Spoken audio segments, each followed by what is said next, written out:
How's it going? Wanted to make a quick video about forage and a few things I've learned from adding forage the past year to my farm. So my idea with the forage is feeding my, all my forage animals like the geese, the emus, the chickens, the goats. But a few things that I found out that are real helpful having forage around is one, your animals are not going to want to go for your plants because they don't look as good as fresh forage. So they're going to want to eat the forage. It keeps your plants a little in better shape.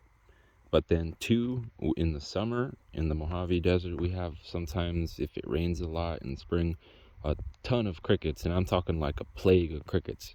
And they'll take out a tree of mine, and they have before, if within a day or two, if they all want to nest on it.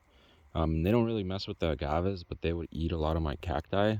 But now that I have forage, you'll see the herds, or what do you call it? I don't know, the plague of grasshoppers or crickets or whatever they are, they'd all be in the forage. So then they wouldn't be messing with my stuff.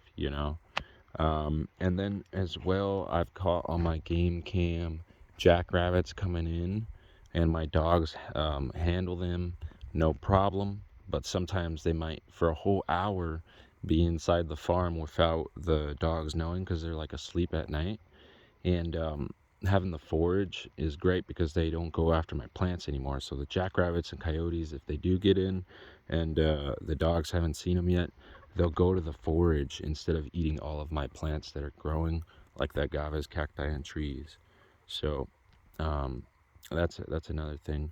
And then three is we have a big problem with rodents in the Mojave Desert because there's all these I think they're called ground squirrels, but they're basically these like little rats or rodents that burrow, which is great because that means, there's more drainage and air going into your soil, which is why I like them actually.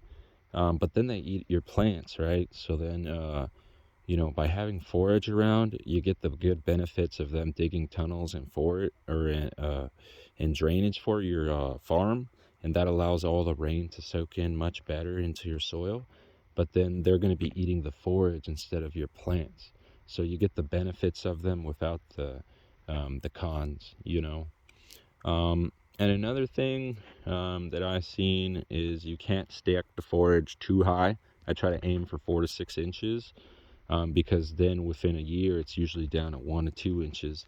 But you don't want to make something that's like a foot high and then there's all these little pockets, because when it rains, you're gonna get some mosquitoes.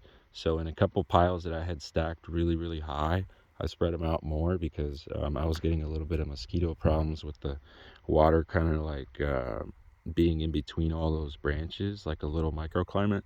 So now that I spread them not too thick, I don't have that issue anymore.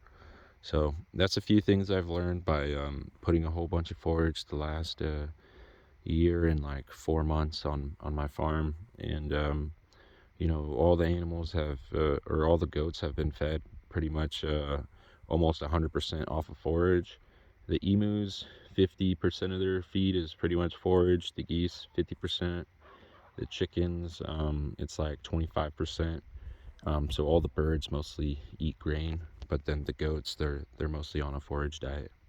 So having a lot of forage that you get for free can be really beneficial, because that way you don't have to pay for any goat feed. So I've probably saved thousands of dollars this year not buying alfalfa and then not going to the dump and paying to dump all this. And then my friends bring me some too for free, so I never run out for the animals. But yeah, forage is really good. Helps your soil out as well. Keeps the water in.